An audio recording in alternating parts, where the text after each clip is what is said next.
Ce matin, les deux premières gardées à vue arrivent au palais de justice de Montpellier pour être entendues par un juge d'instruction. Géraldine Pillet, la compagne de Nicolas Karabatic, et Jenny Priez, la petite amie de son frère Lucas. Puis c'est l'arrivée mouvementée de 5 joueurs, Mladen Bozinovic, les frères Karabatic, Samuel Onrubia et Primoz Prost. Jenny Priez, Samuel Onrubia et Primoz Prost sont mis en examen pour escroquerie placés sous contrôle judiciaire après dépôt d'une caution. Ils ont l'interdiction de se parler. Quant aux frères Karabatic, leur défenseur arrive en milieu d'après-midi, un ténor du barreau parisien très attendu. Ils vont être entendus complètement. Je veux quand même vous rappeler, parce que vous ne l'avez pas assez dit à mon sens, que les deux Karabatic ne sont pas sur le terrain. Il faudra que vous m'expliquiez comment on fait perdre une partie quand on n'y participe pas et quand on ne joue pas. Ça fait quand même partie des grandes interrogations.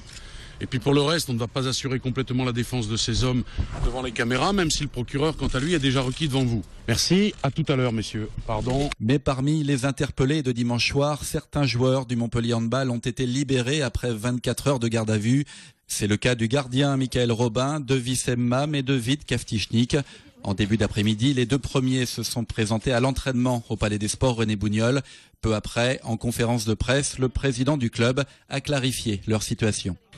Il y a 3 joueurs, Michael Robin, Vít Kavtičník et Wissem Mam, qui ont été libérés lors de la garde à vue, sans que de charge précise pèse sur eux, puisqu'ils n'ont pas été présentés à un juge d'instruction et qu'ils ne sont pas mis en examen.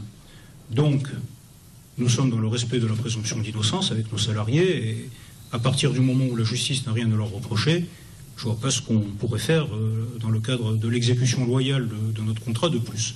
Et ce soir, Mladen Bozinovic et les frères Karabatic attendaient d'être entendus par le juge chargé de l'affaire des paris présumés douteux au palais de justice de Montpellier.